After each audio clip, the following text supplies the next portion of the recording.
Y estoy comentando cosas que no puede ver el público, pero que son curiosas, ¿no? Las instalaciones del tubo neumático que permiten que desde el laboratorio manden los resultados de los análisis a la planta, o que de la planta pidan o manden la sangre al laboratorio por un tubo neumático, pero todo eso va por una instalación que es una especie de catedral enorme de tubos, que además tienen como si fueran pasos de cambios de agujas para mandar para un lado o para otro, y todo esto de manera automática, y verlo funcionando es una cosa realmente curiosa. Hubo otros tubos, pero esos no voy a hablar de ellos porque no funcionaban. Tubos para mandar la ropa sucia al lavadero, y eso pues no funcionó correctamente y está condenado. Pero bueno, este sigue funcionando y además es muy práctico. Voy a terminar ya con pocas cosas. Una que a lo mejor alguno se ha preguntado, lo que parece un misterio: ¿qué significan las sillas? ¿Qué significan las sillas que hay en la parte frontal del hospital?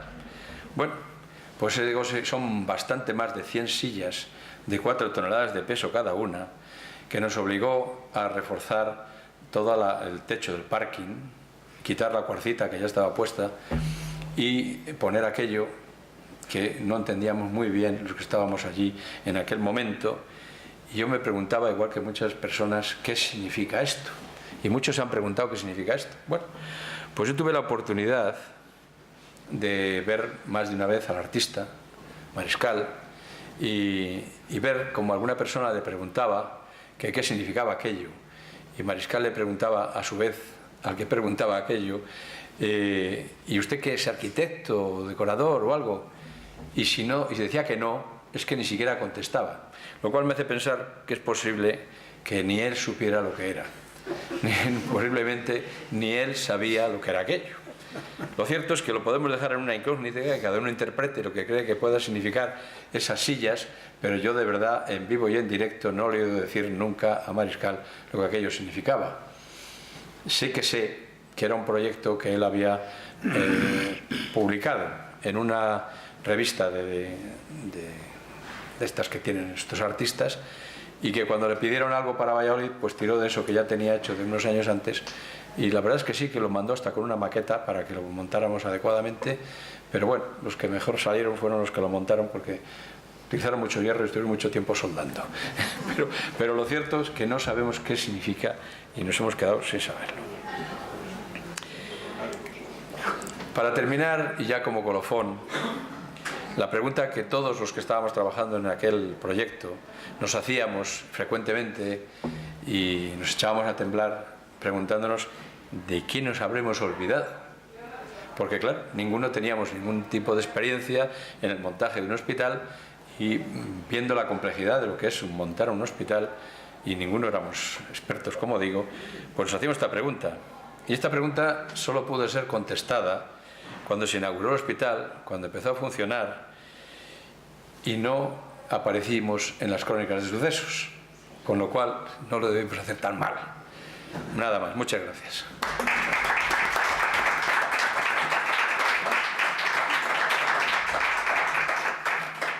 Bueno, ahora vamos a pasar a presentar a cada uno de los que me acompañan en la mesa hoy, que ellos son los verdaderos protagonistas del día de hoy.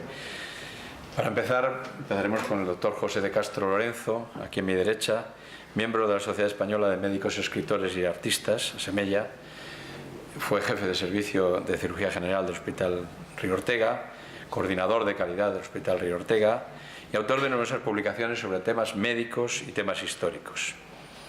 Nos va a hacer una presentación sobre un interesante capítulo que ha escrito sobre la evolución de la enseñanza de la medicina en Valladolid en el último siglo, y veréis que va a ser una exposición breve de verdad, porque tiene un problema con el habla, con la fonación, y tiene dificultades, con lo cual pues le damos la palabra al primero para que le descanse la voz. Vale, muchas gracias. Si no oís de vez en cuando me aviséis, porque es que tengo que estar muy cerca de este aparato. Tampoco puedo levantar mucho la voz, porque entonces me quedo sin voz.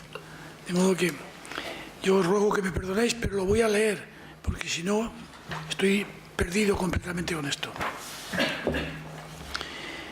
Mi colaboración a este libro de hospitales no es la aportación personal, que lo es, pero además está apoyada en numerosos testigos vivenciales de aquellos momentos, que eran los compañeros de las promociones de los años 60 y 70. Y ambos, y todos ellos, tenemos que dar una visión un tanto personalista de las transformaciones que en los últimos 75 años ha experimentado el concepto de asistencia sanitaria, del ejercicio de la medicina y de los métodos de enseñanza para una adecuada formación de sus profesionales. Yo insisto en que se trata de una visión panorámica, no documentada, por tanto, muy subjetiva. Y espero lo entendáis como tal, porque no hay documentación que lo pueda afianzar. Ya sé que son muy pocos los años para valorar con cierta objetividad la evolución de la enseñanza de la medicina y el ejercicio, pero quizá puede señalar el marchamo de una asistencia sanitaria cada vez más tecnificada, pero eso sí, cada vez más deshumanizada. Es mi punto de vista, puede no coincidir con muchos. Ojalá sea pura nostalgia de una época que añoramos, pero me temo que es una etapa irreversible. En la memoria de todos, bueno, de algunos de los que estáis aquí, están los numerosos profesores y compañeros que nos han ido dejando en esta larga marcha hasta lograr una asistencia sociosanitaria basada en la equidad, en la eficiencia y, sobre todo, en los valores y principios éticos, de los que nunca deberíamos prescindir los médicos. Mi recuerdo, en especial en este momento, va para don Felicísimo Martínez Barrero, recientemente fallecido. Él fue un persistente mantenedor, como gran profesional, de los principios y valores que nunca hemos debido abandonar. En los aspectos de la historia de la Facultad de Medicina no me voy a meter, porque el doctor Vaquero, aquí situado, está suficientemente documentado y yo no lo estoy.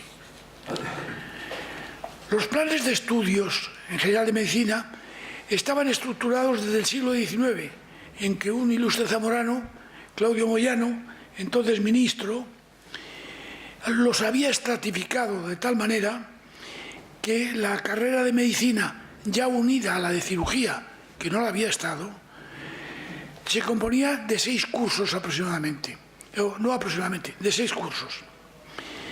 Y esto ocurría hasta el año 51. A partir del año 51, nuestra promoción empezamos la carrera el año 52. Y nos encontramos con la sorpresa bastante desagradable que después de pasar una reválida que nos costó Dios y ayuda, nos encontramos con la presencia de un curso preparatorio del que casi nadie nos había anunciado nada, curso preparatorio que tenía 4 asignaturas: fisiología, matemáticas, física, química y biología. Curso que era, si no se salvaba todo el curso, no se podía pasar a la Facultad de Medicina. De modo que esto era en principio una especie de numerus clausus. Yo creo que fue el primer aldabonazo para limitar una facultad que ya entonces tenía unos matriculados superior al 50% de toda la universidad. Ya se planteaba entonces hasta qué punto tanto titulado, primero, si estaban bien preparados, y segundo, si eran necesarios para cubrir las necesidades. Objetivamente sobraban muchos profesionales. La facultad, que nos recibía con entusiasmo, aunque tenía buenas aulas para la enseñanza teórica y empírica de entonces, era deficitaria en la dotación docente y en medios para la enseñanza práctica. Salvo en las asignaturas de anatomía, donde los anfiteatros y sala de disección, que habían sido montados por don Salvino Sierra a principios de siglo, permitían que se pudiera desarrollar a la perfección su función docente. Todo el mundo, o muchos de nosotros, recordamos con cariño y con respeto a los profesores Gómez Bosque, Antonio Pérez Casas, don Andrés Fernández, doña Esperanza Bengoechea, el profesor Anitua y numerosos colaboradores. A ellos les debemos gran parte de nuestra formación. En aquellos primeros años de carrera, la vocación, entre comillas, que es una inclinación hacia el enfermo, su entorno y su correcto tratamiento, estaba insinuada en algunos estímulos familiares, ambientales o de orientación, y se iba perfilando a medida de los estudios y desdibujando en alguna minoría. Sencillamente abandonaron la carrera, cambiaron de carrera, alguno como el cardenal amigo, que estudió con nosotros los primeros 2 cursos, se pasó a lo eclesiástico, se fue a un convento, y poco a poco aquel numerus clausus deseado por gran cantidad de las autoridades se fue reduciendo, de tal forma que nosotros, que empezamos unos 120 y tantos, terminamos 60 al final de los 6 años, de los 7 años que nos correspondió. Las cátedras, que eran las polarizadoras de la enseñanza del programa de licenciatura vigente, no todas estaban cubiertas por titulares elegidos en oposiciones de carácter nacional. Algunos catedráticos las ocupaban de modo temporal como trampolín para otras plazas más codiciadas. Otros las desempeñaban adjuntos o interinos de larga duración, de tal forma que en nuestras promociones hubo catedráticos que nosotros no llegamos a conocer físicamente. Las explicaciones seguían siendo lecciones magistrales, sin participación del alumnado. Muchas veces la explicación del programa preceptivo y de las correspondientes prácticas, si las había, estaba en manos de profesores titulares elegidos por el mismo catedrático entre sus alumnos aventajados o distinguidos y que con él colaboraban continuamente. La enseñanza en esta facultad, fundamentalmente teórica, como he dicho, venía precedida del prestigio de celebridades médicas como el profesor Bañuelos, los profesores Morales y Vara de cirugía, el doctor Díaz Caneja de oftalmología, el doctor Gavilán de otorrino y otros, algunos más. Pero en ese momento eran los tiempos en que afloraban al conocimiento público numerosos médicos especialistas que han mantenido el prestigio de nuestra universidad hasta nuestros días. Eran muchos desaparecidos ya, los doctores, por ejemplo, López de Letona, Corporales, Arriba Baticón, Urgel Alonso o Quemada Cisniega, que estaban todos en patología general. Me hace gran ilusión nombrarlos, porque yo con ellos me crié en la medicina y me desarrollé algunas de mis primeras facultades. El doctor Sebastián Herrador, don Ramón Velasco, Romero Velasco, el doctor Ortiz Manchado, Almaraz, Sisinio, Marañón, Arribas Castillo, seguidores todos ellos de la Escuela de Medicina Interna. Muchos, la mayoría, ya desaparecidos. En nuestra promoción recordamos con cariño al profesor García Conde, profesor de Patología Médica, al doctor Zapatero, al doctor Epifanio Marina y a los doctores de cirugía que más recordamos porque eran las últimas asignaturas de la carrera, los profesores Beltrán de Heredia, Durán Sacristán y Núñez Puertas. Pero una vez superada la fase de la posguerra y las carencias de todo tipo que sufrimos, y una vez que aparecía un mundo incipiente de industrialización y nuevos métodos de vida, el público de la sociedad demandaba nuevas formas de atención sanitaria. Era la atención sociosanitaria para la que debíamos adaptarnos los médicos, tanto en su formación como técnicamente. Una de las primeras medidas que tomaron las autoridades de entonces fue modificar la Facultad de Medicina, que estaba inamovible desde primeros de siglo. Estábamos en el año 1953-54. Se cambió el centro de la facultad, desapareció una escalera famosa que algunos recordaréis, y se añadió el aula magna, laboratorios, biblioteca, escuela de enfermería, etc. Parecía entonces apremiante la construcción de un nuevo hospital de moderna estructura y dotación, lo que se logró tras un acuerdo entre la Seguridad Social y la universidad. Fue el actual hospital provincial, en sustitución del actual hospital provincial. El resultado fue el hospital clínico actual, que describió muy bien, con multitud de detalles, el doctor Carlos Fernández, del que fue director unos cuantos años. Pero a nosotros se nos planteaba el problema tal como lo veíamos nosotros entonces, del nuevo modelo de asistencia sanitaria.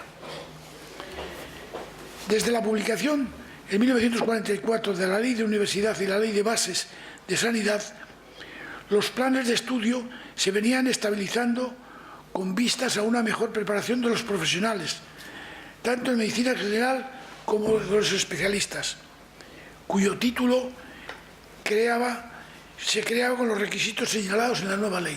Hasta entonces, nos cuenta que el título de especialista normalmente se requería para él que el médico lo solicitara, tuviera un certificado del centro donde debía justificar que había estado durante 2 años y un certificado de aval del Colegio de Médicos, con lo cual el Ministerio concedía el título de especialista. Bueno, no era lo mejor, pero no había otro sistema de lograrlo. Lo cierto es que, sin apenas intuirlo, la historia nos hacía testigos de un tránsito del tipo de enseñanza de la medicina, memorístico y empírico, a otro mucho más elaborado, además de sobretextos y lecciones magistrales sobre la práctica y observación del propio paciente. Es decir, el centro de nuestra atención como futuros profesionales pasaba de ser la enfermedad propiamente dicha al enfermo como ente ontológico total, con todas sus características y circunstancias biológicas, fisiológicas, psíquicas y ambientales. Al centrar nuestro objetivo en el ser humano, se generaba un tipo de atención médica socializada, relacionada con la solicitud de atención sociosanitaria basada en los derechos humanos de las personas que había que cumplirlos con ellos y que las reclamaban. No solo una especial preparación para los futuros profesionales se exigía, sino una progresiva mejora de los medios técnicos, tanto de modernos hospitales dotados perfectamente, como la buena preparación de los profesionales. Desde la promulgación en 1942 de la Ley del Seguro Obligatorio de Enfermedad, se venían construyendo en muchas ciudades las llamadas residencias sanitarias o ciudades sanitarias, según el ámbito que copaban su actividad, y los consultorios, que a la vez venían dotados de medios técnicos y venían perfilando las plantillas. El modelo sanitario obligatorio para todos los trabajadores y sus familias exigía una estructura total de la asistencia sanitaria que se fue instaurando lenta, pero de modo progresivo, no sin resistencias por parte de los profesionales que veían menoscabado su libre ejercicio profesional. El bien común, sin embargo, exigía el sacrificio personal de los profesionales en todos sus estamentos: medicina general, especialistas, enfermeras, etc. No tanto en su consideración como en sus emolumentos. Este fue un grave problema. En efecto, al generalizarse el PSOE a toda la población trabajadora, prácticamente desaparecía la medicina libre. Aparentemente, el médico de familia, tanto rural como en las ciudades, que cubría sus plantillas con las oposiciones de APD, tendía a desaparecer. Económicamente no tenía sustento. Primero, por la disminución de sus emolumentos, que por una parte era la escasa titularidad, la titular de los de beneficencia, y por otro las igualas que mantenía con los vecinos, que al desaparecer la mayoría de ellas por ser beneficiarios del PSOE, del seguro, que pagaban poco y por cartilla, y otros pasaban a manos de seguros libres que los explotaban igualmente. Segundo, por su soledad ante el enfermo en un medio mal acondicionado y al que con dificultad se adaptaban los profesionales. Y tercero, por sus escasos estímulos de formación y frecuentes interinidades. En esas condiciones, su situación era insostenible por mucho tiempo.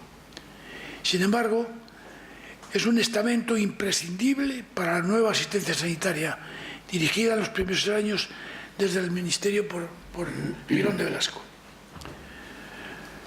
Programar el modelo de enseñanza para el alumno exigió muchísimos trabajos, y la preparación y la presentación por determinados especialistas que se habían preparado en el extranjero, como por ejemplo el doctor Segovia de Arana y sus colaboradores. Este plan se puso en marcha aproximadamente hacia el año 70. Es el plan MIR, se trata de una oposición nacional que se convoca anualmente para cubrir las plazas que se necesitan cubrir en cada hospital. Los aprobados, según puntuación, pueden elegir plaza y servicio donde completarán su formación exigida para la especialidad. Finalizada su formación, obtienen el título directamente del Ministerio, título que con el currículum les permite aspirar a cualquier plaza libre en los hospitales de España que la soliciten. Hacia los años 70, los títulos de especialista ya se hacían solo de esta manera. Sorprende que en aquellos momentos, sorprende a los que estábamos en aquel ambiente, la apertura de grandes hospitales. Nosotros como que no le veíamos el objetivo. De momento, nadie nos lo había explicado. Esto es cierto. Grandes hospitales como La Paz, Puerta de Hierro en Madrid, 12 de octubre, el Ramón y Cajal, los grandes hospitales de la Fe de Valencia, el Cruces de Bilbao, Rocío de Sevilla, es decir, hospitales que además de cubrir las necesidades, ya fuimos entendiendo, las necesidades sanitarias, abrieron la posibilidad de formación de numerosos especialistas que irían cubriendo las nuevas plantillas jerarquizadas con profesionales bien preparados. Para nosotros se abría un mundo que parecía que se había cerrado al pasar todos obligatoriamente a la seguridad social, que entonces no se llamaba así, se llamaba el seguro obligatorio. Pero muchos de nosotros conservábamos, y cuando hablo de nosotros hablo de mi promoción, que era la que más conocía, veíamos cerrados el fin de nuestros objetivos, conservábamos la vocación, el estímulo, las ganas de atender al enfermo, pero no veíamos la salida. Por entonces empezaron a surgir oposiciones distintas, como las militares, que se fueron ampliando, las de forenses, seguían las de APD, pero de nuestra promoción pocos se fueron a las de APD. Se fueron algunos, pero la mayor parte se fueron a plazas de los cuerpos que acabo de mencionar. De modo que conservábamos un poco el estímulo, la vocación y el cariño al enfermo. No habíamos fomentado mucho la práctica de la medicina, salvo aquellos que por circunstancias tales como ser alumnos internos, yo fui alumno interino en patología general, y solamente los que estábamos metidos en una cátedra, por supuesto no remunerado, pero allí estuvimos muchos años, pues, y hacíamos de todo, pero sobrevivíamos veíamos enfermos. Solo aquellos salimos con un espíritu emprendedor respecto al cariño que debíamos tener al enfermo y al trato que siempre había que dar al único objetivo de nuestra vocación, que era el enfermo. Los años nos fueron situando a cada uno en su nivel, pero no sin determinados sacrificios. Muchos tuvimos que hacer de todo, porque entonces no había becas, primero había muy pocas, y los estudios en estos centros hospitalarios eran caros y no todos nos los podíamos pagar, porque no había becas. Pero fuimos sacando, sobre todo, y mantuvimos el criterio de mantener los principios morales que nos habían enseñado. Y habló en conjunto. Yo creo que, como resumen, yo no quiero prolongarme más porque además me cuesta trabajo. Como corolario a lo resumido en este artículo, podemos decir que a nuestro modo de ver, he dicho que siempre es muy subjetivo, porque lo es así, y por circunstancias no siempre intrínsecas, llegamos a la conclusión, primero, que se ha evolucionado a mejor, tanto en la enseñanza de los pregraduados como los posgraduados. No hace falta decir por qué, está a la vista. Segundo, ha mejorado por ello la asistencia sociosanitaria, sobre todo en equidad, calidad y medios asistenciales, hospitales, centros de salud y tecnología, que en eso sí que hemos logrado un gran avance. Creo, sin embargo, que se está perdiendo el humanismo, la humanidad, el trato afable y sobre todo cariñoso y personalizado, y se está transformando en una impersonalización del trato al enfermo como tal, único objetivo, en definitiva, de nuestra profesión. Si se logra la perfecta coordinación entre los distintos niveles sanitarios que solo favorecen al enfermo, será a costa de no abandonar los principios éticos y valores que acreditan nuestra vocación de servicio al enfermo.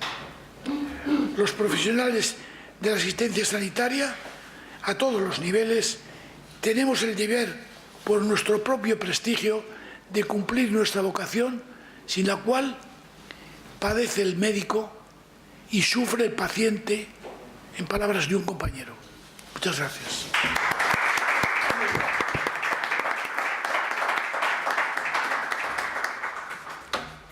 Bien, vamos a dar la palabra ahora a Manuel González López, licenciado en Filosofía y Letras y Teología, periodista, concejal de Urbanismo del Ayuntamiento de Valladolid y aficionado, aunque yo le diría que más que aficionado, pues es lo que ha querido decir él, a escribir sobre temas históricos. Y nos va a hablar sobre lo que ha escrito aquí de las beguinas del Esgueva al Hospital de Nuestra Señora de las Huelgas. Sé que además está preparando algo más reciente sobre otro hospital, pero bueno, todavía no tenemos el escrito. Sin más, cuando quieras. Muy bien, buenas tardes.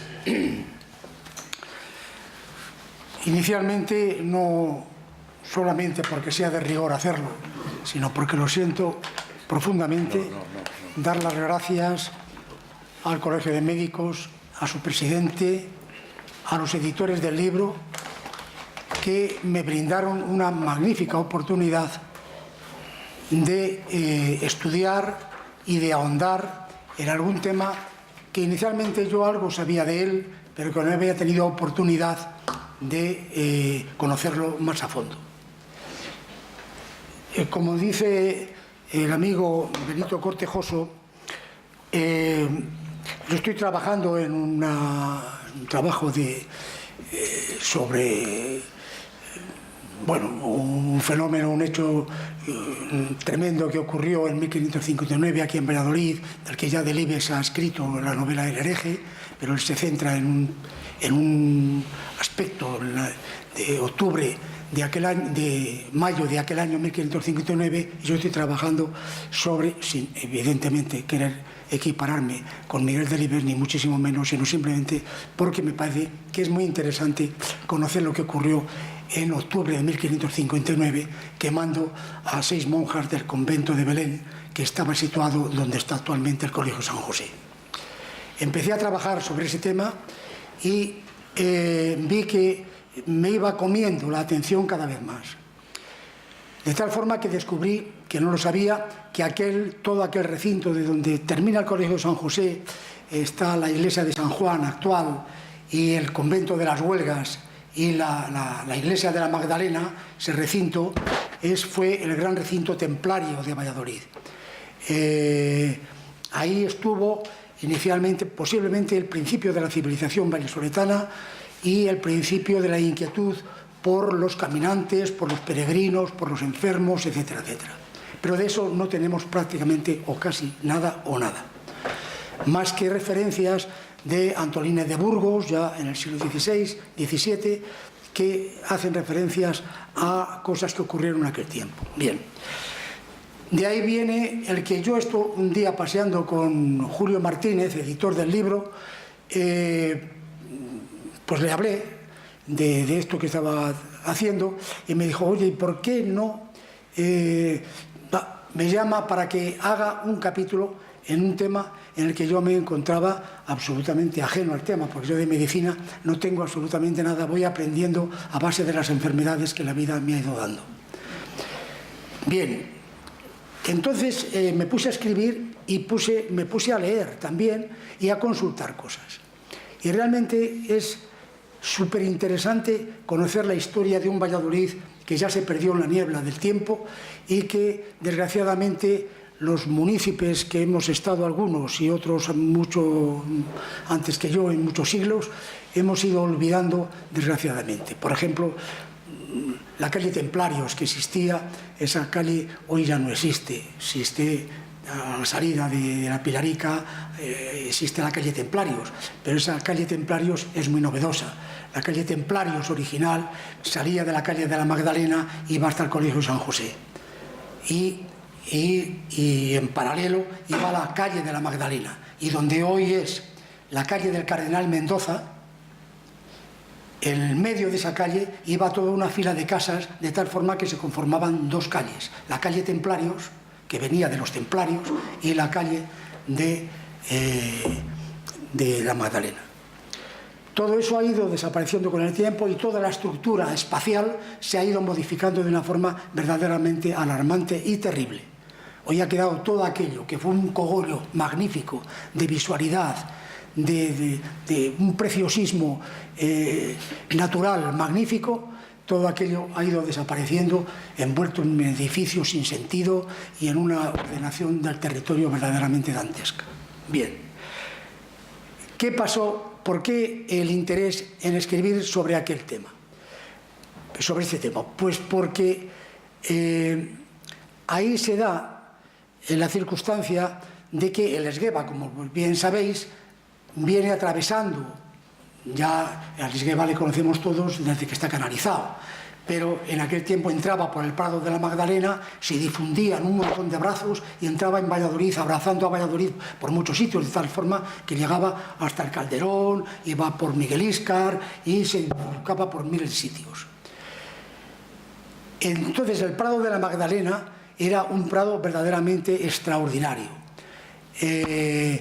un prado que fue hasta el siglo XVII un sitio de recreo de todo Valladolid, donde iba incluso a la clase noble a hacer sus conciertos con sus flautas y sus violines, etcétera, porque era un sitio de unas cualidades naturales fantásticas. Precisamente en ese sitio es donde doña Sancha de Castilla, hermana de Alfonso VIII, yo no soy historiador, lo es Pepe Castro, pero yo, en fin, algo la cosa he ido leyendo para documentarme. Entonces esta mujer aparece, Alfonso VIII, que es rey de León, le da la potestad sobre los reinos de la tierra de Campos. Y Sancha entra en Castilla y llega hasta Valladolid, y en Valladolid, bueno, pues muy devota, pues prepara allí un espacio para que las mujeres más devotas y religiosas, etcétera, se aposenten. Estas mujeres eran lo que llamamos beguinas. Las beguinas son por eso el capítulo que me ha tocado escribir sobre el libro se llama así, de las beguinas de la Esgueva al hospital de Nuestra Señora de Santa María de las Huelgas, o de la Esgueva.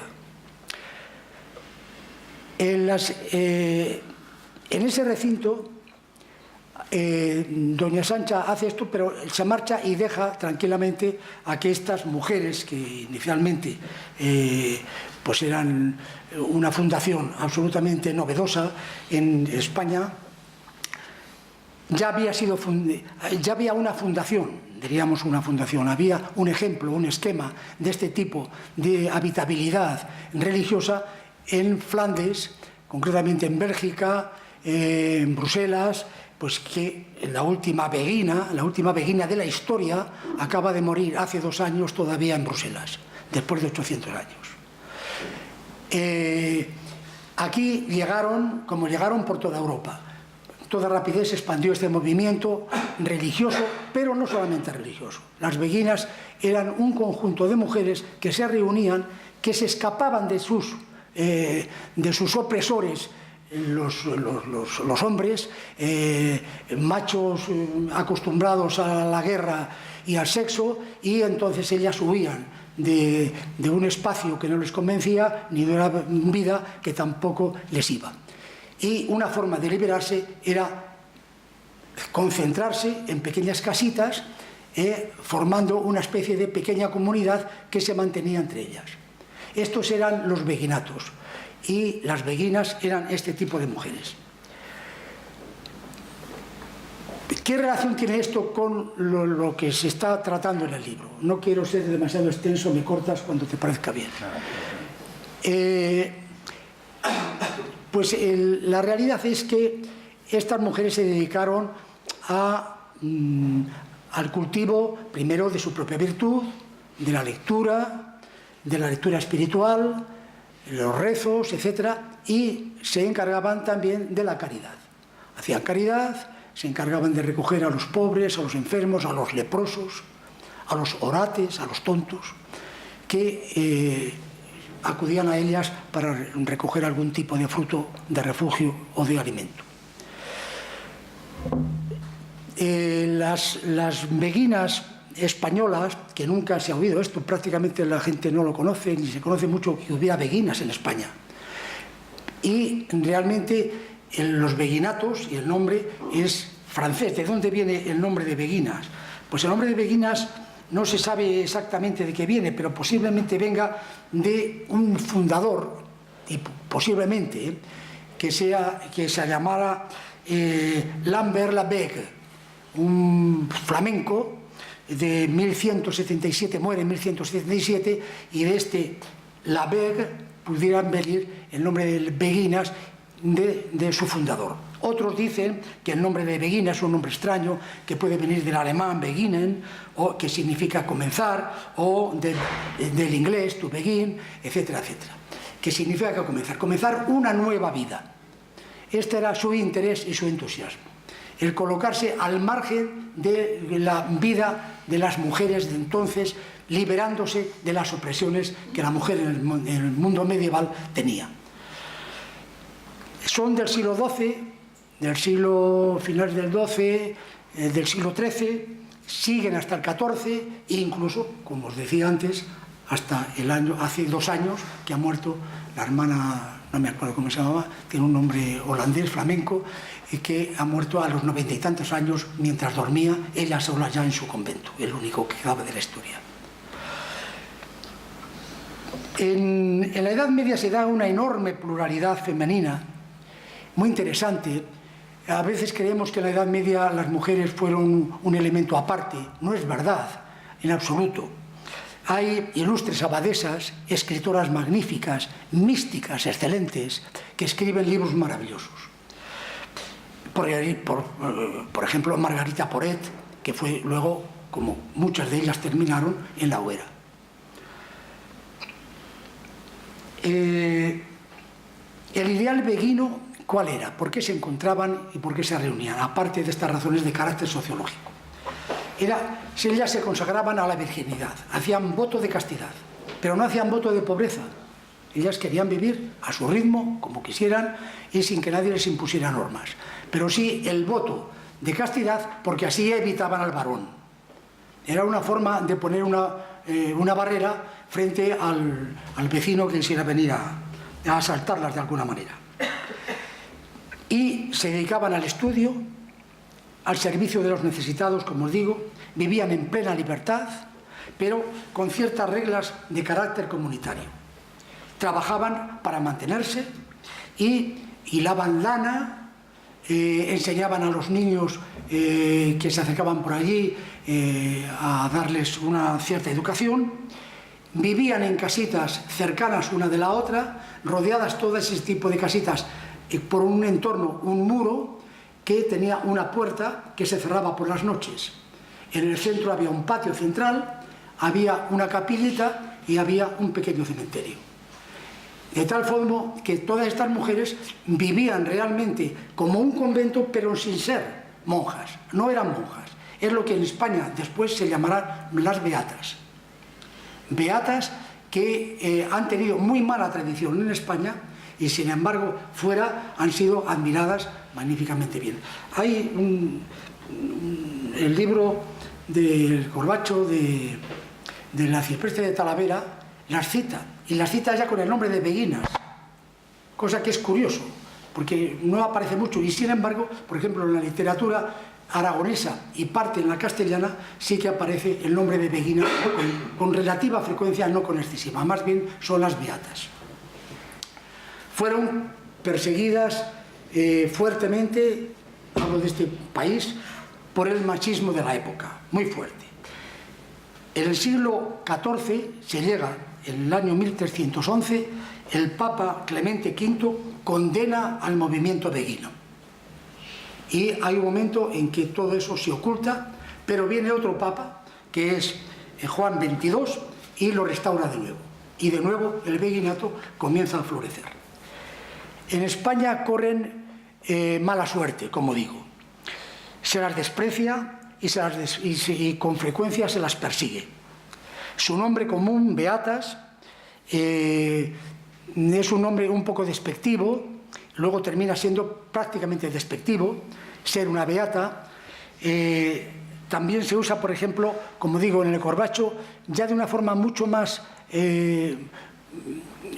explícita, con la Arcipreste de Talavera. Dice, en el Corbacho, dice: no encuentro monja ni beguina sin envidia. Este tipo de asechanzas a las beguinas fue lo que realmente fue terminando con el movimiento aquí en España y en Valladolid concretamente por otra circunstancia. El conventito, por llamarlo de alguna forma, o el círculo de casitas de las beguinas de Valladolid, del Esgueva, en el sitio fantástico en que vivían, se quemó. Era muy frecuente, los fuegos aquí en Valladolid son de una persistencia feroz a lo largo de su historia. Encontramos fuegos en momentos verdaderamente trascendentales de la historia de Valladolid, de tal forma que mucha de la historia de Valladolid solamente se va a reconocer y se va a entender por los fuegos que ha tenido. Por ejemplo, el fuego de 1561 se quema pues, una gran parte de Valladolid. Cuando ya Felipe II se ha marchado, ha puesto la capital en Madrid, se quema gran parte de Valladolid, entonces al margen, vamos. De ahí quedan enormes solares, evidentemente, por construir, casas deshechas, se queman más de 800 casas en aquel incendio, y de ahí viene después esa especie diríamos, de pretensión oficialmente constructiva de Valladolid del negocio inmobiliario. Porque se empiezan a comprar solares, se venden, se hacen casas, etcétera, etcétera. Y solamente se entendería a partir de un elemento como ese. Pero en fin, esto al margen. ¿Cómo vestían las beguinas? Pues se llevaban tocas blancas, una saya parda, un manto negro, el cordón en la cintura y andaban con chapines. En Valladolid no solamente existió ese beguinato, sino que existió también el beguinato de Santa Isabel, que luego fueron monjas, y el de Santa Clara, más tardíos. Se quema el convento o el recinto, pero ya para entonces María de Molina, la reina, ha puesto allí su palacio. Y ve cómo aquellas mujeres se quedan completamente al aire y les ofrece una parte de su palacio para que sigan viviendo allí con la reina María de Molina. En los palacios entonces no eran solamente un edificio, se llaman el palacio, pero suelen ser los palacios porque eran sitios un poco independientes. Pues bien, allí van las beguinas que con el tiempo se van a transformar en las monjas cistercienses. Y poco después se van a hacer, también con la ayuda de María de Molina, lo que son actualmente las huelgas reales. De ahí proviene toda esta historia. Pues bien, ¿a qué viene todo esto? En el tumbo de las huelgas de 1596 habla ya de que existía ese pequeño beguinato. Es decir, la historia no se ha perdido. Han quedado pequeñas referencias en la historia que son interesantes tener. María de Molina muere en 1521 y cuando muere deja a su canciller, Pero Núñez, el abad de Santander, que es su hombre de confianza, es su protector, es su guía, el que le lleva los negocios, el que la cubre las espaldas permanentemente, a María de Molina. Nuño Pérez es un hombre extraordinario, y cuando muere María de Molina, que no muere ella en su palacio, ella se ha querido trasladar y muere en el convento de San Francisco, en la Plaza Mayor. Cuando muere después sí que es trasladada otra vez al convento de las Huelgas, donde pide ser enterrada. María de Molina le dice: os dejo el palacio a Núñez, a Pero Núñez o Nuño, pero quiero que construyas en él un hospital. Aquí venía toda la historia. Primer hospital que entendemos que se crea en Valladolid, al margen del que hizo ya el conde Pero Ansúrez, que es el hospital del Esgueva, que hasta el siglo pasado ha estado ahí en la calle Esgueva, todavía no hace 50 años que ha desaparecido el edificio. Se ha mantenido durante un montón de siglos. Pero el hospital, diríamos, más original posiblemente sea el que da María de Molina como una obligación a construir a su confidente y amigo y protector, Nuño de Monroy. Se hace por fin el hospital, lo levanta y se hace un hospital para 18-20 camas, recogen enfermos, recogen peregrinos, pero ya hay, yo creo, una circunstancia específica, que es el primer hospital, a mi entender, y según yo he podido leer, es el primer hospital privado. Todos los demás, como sabéis, los hospitales del conde Ansúrez y todos los hospitales del siglo XII, XIII y hasta el XIV son hospitales que están dados a las cofradías. Las cofradías de Valladolid, las cofradías de la Semana Santa, se encargaban, cada una de ellas, de tener a sus propios enfermos,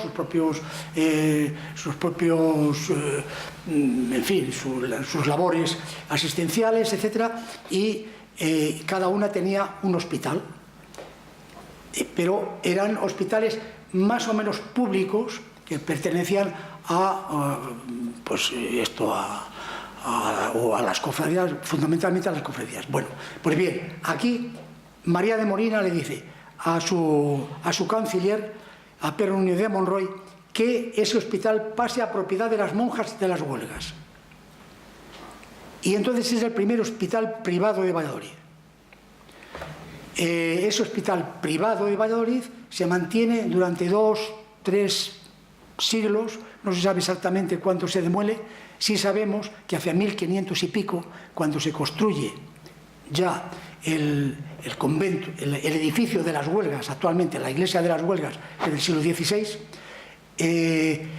los vallisoletanos se enfurecen mucho porque ven a las monjas que del viejo hospital de Monroy están recogiendo piedras para hacer su iglesia. Y entonces el pueblo se levanta y diciendo que eso es patrimonio del pueblo de Valladolid y que las monjas están usurpando una propiedad pública. Entonces las monjas sacan su documento diciendo cómo María de Molina les ha dado ese convento en propiedad y ese hospital en propiedad. Y ahí se acaba la historia y mi disertación. Muchas gracias.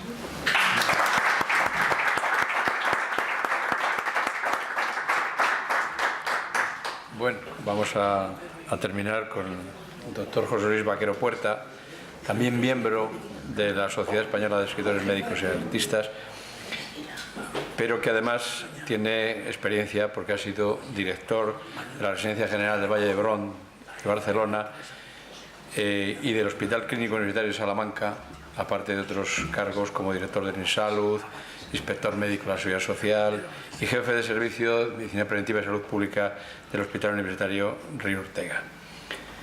Le cedo la palabra y él nos cuenta. Bueno, buenas tardes, amigos, amigas, colegas. No tengáis miedo, no voy a leerme todo el capítulo, ni siquiera lo voy a presentar de forma resumida. Pero sí voy a leer porque soy dado a las palabras filosas, o sea, que tienen filo, y esas deben de ser debidamente medidas. Primero voy a agradecer a los editores del libro sobre hospitales el haberme invitado a colaborar en el mismo. Para mí, de verdad, es un regalo ver impreso mi nombre y mi texto en un objeto de representación de mi colegio de médicos, siempre tan benevolente cuando les enviaba algunas ocurrencias para Asis. Gracias en especial al Consejo Editorial, a Benito Cortejoso, que tantos años compartiendo tarea y espacio, buenos motivos tiene para conocer mis limitaciones, que ha pospuesto al logro de la amistad. A Julio Martínez, ese personaje singular, abogado y tantas cosas más, metido ahora empresario de causas nobles y arriesgadas, cuál es sacar el alma de mi ciudad como editor. Un recuerdo de aquellas copas que tomábamos en el Herminios. A mi presidente, Antonio Otero, a quien debo un trato exquisito, y que en un alarde de humildad pone en duda el que la medicina se nutra de profesionales muy impregnados de humanismo, cuando a él mismo, nadie que le conozca pueda poner en duda que es un humanista de primera línea. Vengo en el libro a ocuparme de la historia de los hospitales y, como Carlos Fernández apuntaba el otro día, desde el punto de vista más bien formal, lo cual tiene su explicación al tener una hija arquitecta, aunque alejada en el espacio, próxima en el espíritu. Me invitan a una mesa redonda para hablar de los hospitales de Valladolid y de los dos principales, pues se ocupan en el libro Carlos Fernández, del clínico, Benito Cortejoso, del nuevo Hospital Río Ortega. Y tampoco faltan aportaciones sobre la historia más antigua por parte de Manuel González y se aproxima desde la perspectiva de la Facultad de Medicina a ello Pepe Castro. Así que, ¿qué me queda? Si todavía puedo invitar a curiosear lo que yo mismo pueda aportar sobre la historia de nuestros hospitales capitalinos, en la revista Asis, en los artículos Un nuevo hospital para una nueva sanidad asistencial, que escribí en el año 2009, sobre los antecedentes y la actualidad del actual Hospital Río Ortega, escrito bajo la emoción de acompañar en su apertura a Eduardo García Prieto, un gerente al que acabé queriendo, y ya es difícil que un epidemiólogo llegue a querer a un superior encumbrado en la cúspide burocrática, dado que un epidemiólogo fue muy acertadamente definido por el inolvidable Peregrín Martínez Baza, también recientemente fallecido, buen amigo. Un epidemiólogo decía, es un especialista en buscar 3 pies al gato. Yo diría que 5. Y ahí añadiría que por ello llega a mantener un difícil diálogo con los que deciden. Además, en 2 números de Asis, del año 2015 había publicado el artículo La arquitectura hospitalaria en Valladolid, junto a mi hija María Teresa. Bien, pues a todo ello me remito y me excusa de repetirme. Y con tal excusa, si se me permite, expondré un discutible pronunciamiento sobre el papel del hospital. Y a continuación un breve anecdotario, si da tiempo, de mis andanzas y experiencias en semejante lugar, el hospital, y que de alguna manera justifican ese pronunciamiento. Primero, el pronunciamiento, mi opinión de lo que cumple o de atender el hospital. El hospital es el lugar donde se cobija el dolor, el sufrimiento, la desgracia y la vulnerabilidad de los seres humanos. Así que debería ser el lugar donde se manifiesta la solidaridad, algún tipo de piedad y donde se manejan con destreza herramientas materiales para el bien de los que están allí acogidos. Otro sentido no lo entiendo, aunque otra cosa algunos parecen interpretar. Recogiendo la definición de otro coautor del libro sobre hospitales, Julio Mayol, dicho en breve, es un lugar donde está un paciente que se encuentra en la necesidad de estar permanentemente encamado, lo cual le vincula con el concepto de clínica, de donde viene el que significa cama. Y como la cama es el mueble que tiene cabecera, de ahí el antiguo término de médico de cabecera, que en definitiva es el precursor del médico de familia. Pero a lo largo de casi 5 décadas de estar en un hospital, nunca he visto en nuestro sistema sanitario un médico de cabecera en calidad de tal dentro de un hospital. Y no creo que sea por falta de disposición ni del profesional ni del encamado, que sufre así una disfunción en sus atenciones. Hoy pretenden resolver eso los medios informáticos, pero si yo, que acaso sea un viejo sentimental, me atengo al trato humanístico del frágil ser humano, he de decir que me parece que en el elogiado sistema sanitario público español algo no funciona del todo. Para los empleados, de forma destacada los médicos, en coherencia con lo anterior, es un lugar de servicio. Un servicio retribuido, siquiera modestamente, que lo será siquiera mientras exista un estado de bienestar. Si no, solo será el lugar de acogida de los ricos o de servicios gratuitos y voluntarios para médicos y no servicios prepagados. No creo en absoluto en la imposibilidad de tal estado de bienestar, con lo que se viene amenazando por los más egoístas poderes fácticos y el seguidismo que hacen de ellos los más ingenuos y los menos conocedores de cómo funciona la economía en una sociedad altamente productiva como es la nuestra. En ese contexto no cabe suponer recelo ni animadversión alguna entre los protagonistas del escenario, pacientes y sanitarios. Se complementan a satisfacción de ambos. Otra cosa es la posición de ambos respecto al poderoso mediador, sea propietario o autoridad delegada de la gestión, a no ser que este mediador se esfume con fórmulas de mutualismo médico, como creó, por ejemplo, Espriu, el hermano del eximio poeta catalán Salvador Espriu, no suficientemente propugnadas ni ensayadas. Hemos perdido de vista que el hospital es refugio del que no se vale de otra manera, dada su salud perdida, para subsistir. O sea, el lugar de la hospitalidad, o sea, de la acogida animada por un especial humanismo. Pero esta función se ha visto postergada por la concentración de tecnologías para el empleo de ingresados y de no ingresados, y al amparo de ello, los añadidos de consultas externas, confluencias de urgencias, exploraciones, ubicación de actividades investigadoras y asentamientos burocráticos, que muy bien pueden desenvolverse en otras ubicaciones sin agobiar el espacio del paciente. Un hospital moderno tiene más de 150 metros cuadrados por cama, pero el paciente apenas dispone de unos 12, generalmente a compartir, junto con el baño, con alguna desconocido o desconocida. Una singularidad de nuestro sistema hospitalario, el español en general, es la práctica inexistencia de camas que no sean para agudos o de corta estancia.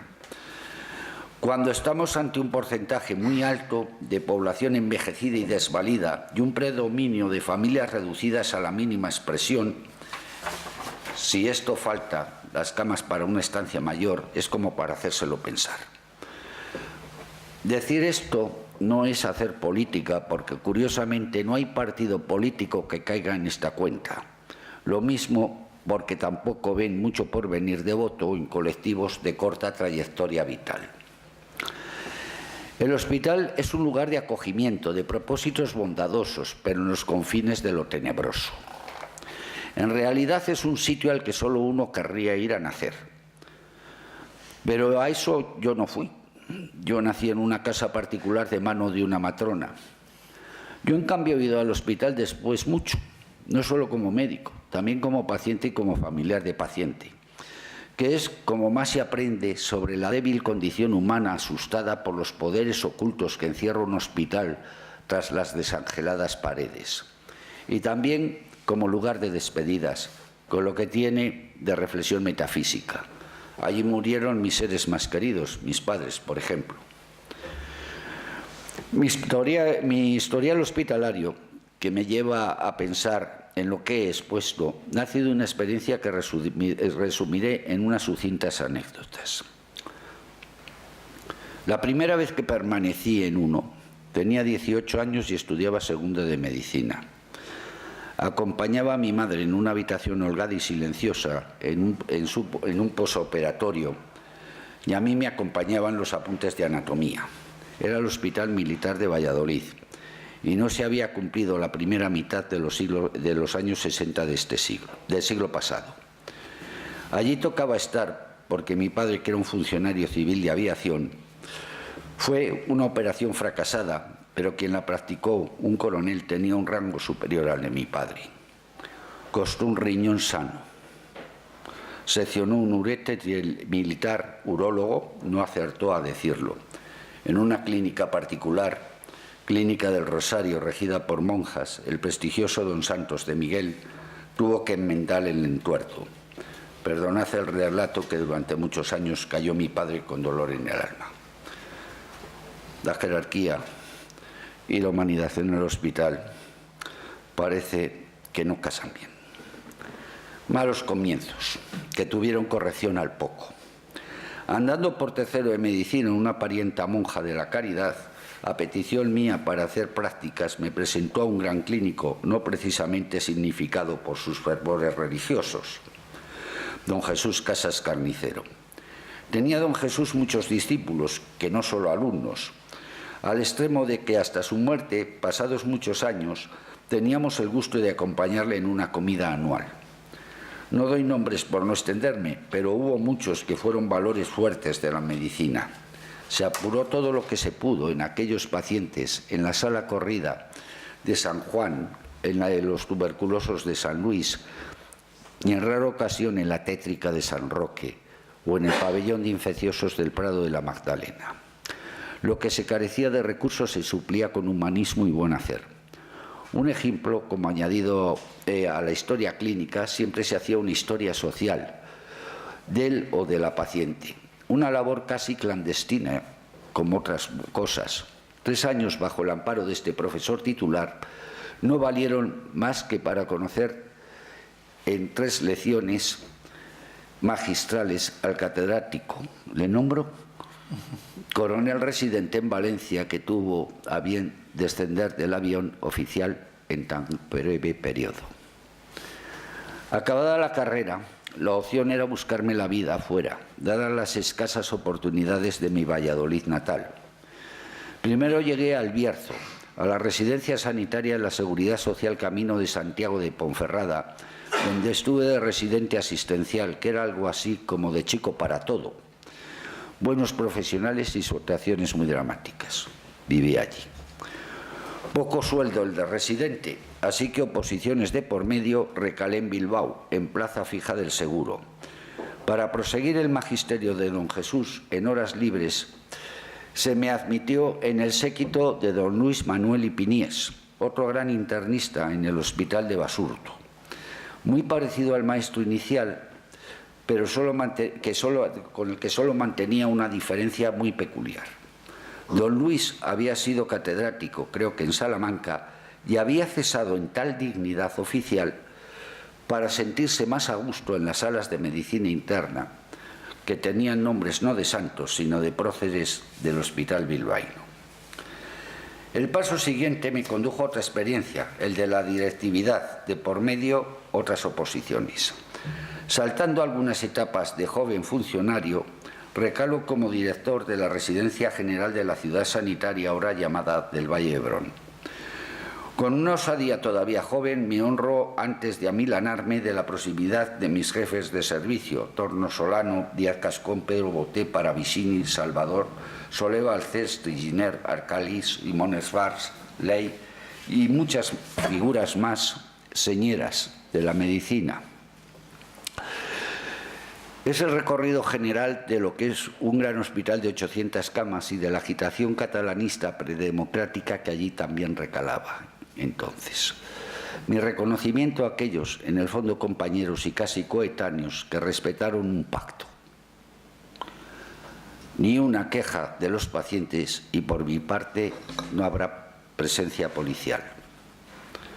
Todavía no sé si era una componenda o parte aún pequeña de una solución.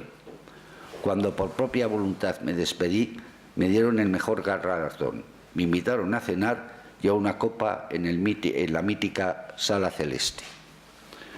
Si me fui de Barcelona fue para poner en marcha otro hospital, el Clínico de Salamanca. Era una obra del Ministerio de Educación cedida a la universidad y para uso concertado con el aún existente Instituto Nacional de Previsión. Fue en tiempos raros, los de la transición, y se abrió a la contra de algunas influencias operantes en el Ministerio de Educación, en unas condiciones de ilegalidad. Se carecía de los últimos permisos de ocupación. Como hecho consumado, pero bien amparado por el rector Julio Rodríguez Villanueva, el decano Pedro Amat y hasta el presidente del INP, José Martínez Estrada, y en la sombra los artículos revoltosos de un clérigo periodista del Adelanto, se abrió, parece casi inconfesable, pero a otro nivel muy superior, Adolfo Suárez andaba en similares trapacerías, y lo digo con cariño. Un hospital entonces se regía con un solo director y un administrador, así que el director se veía ya en marcha la institución con la trágala de infinitos papeles y decisiones bien ajenas a la medicina.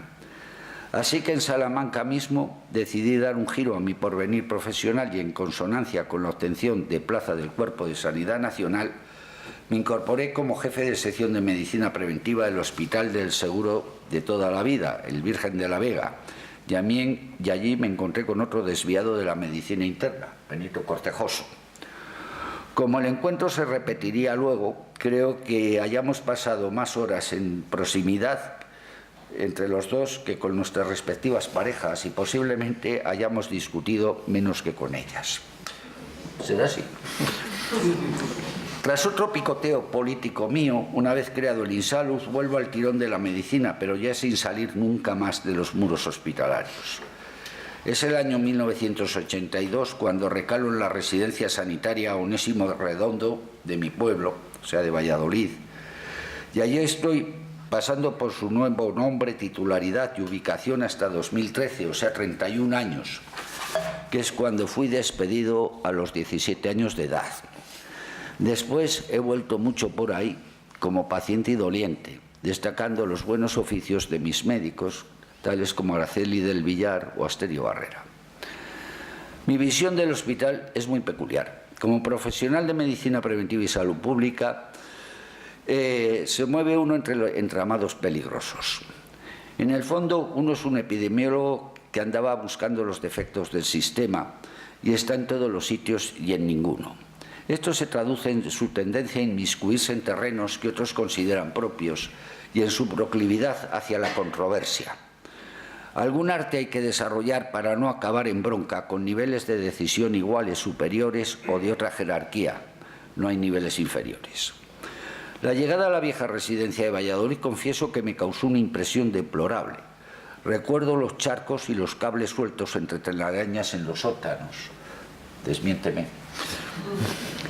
El inicial confinamiento de 4 médicos del servicio, la enfermera, la auxiliar y la secretaria en unos 10 metros cuadrados, en los que había que ceder respetuoso espacio a montañas de papel. La cosa mejoró al subir a las cercanías del tejado y un poco más al descender a los sótanos. Personal de otros servicios podrían señalar penurias de este tono.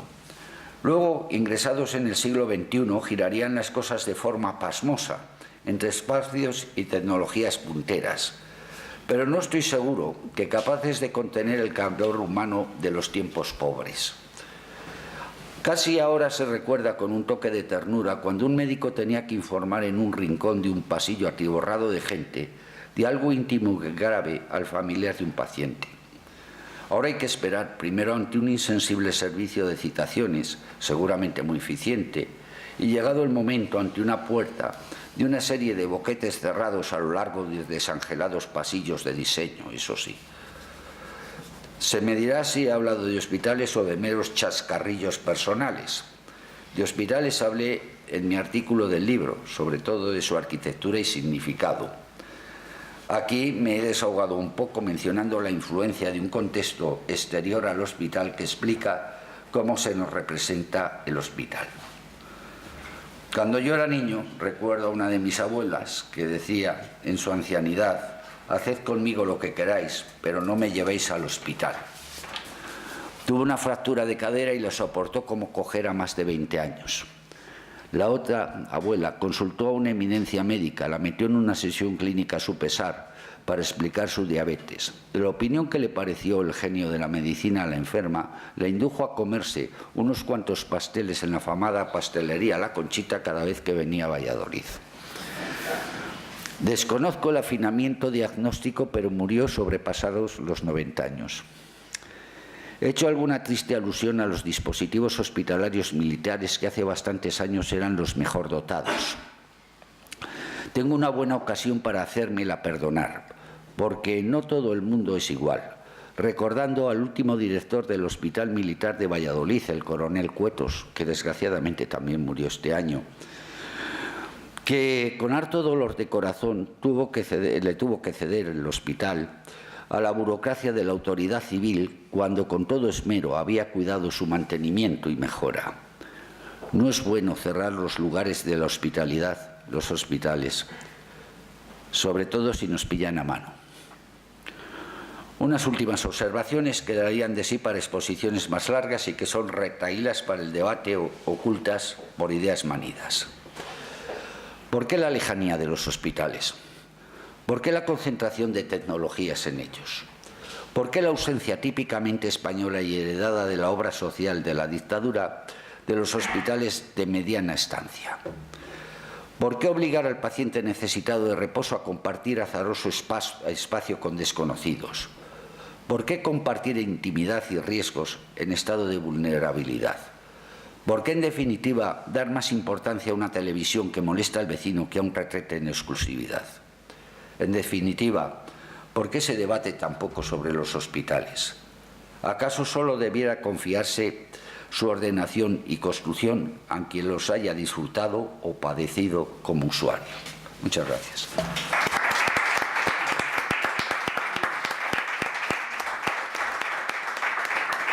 Muy bien, pues damos por cerrado el acto.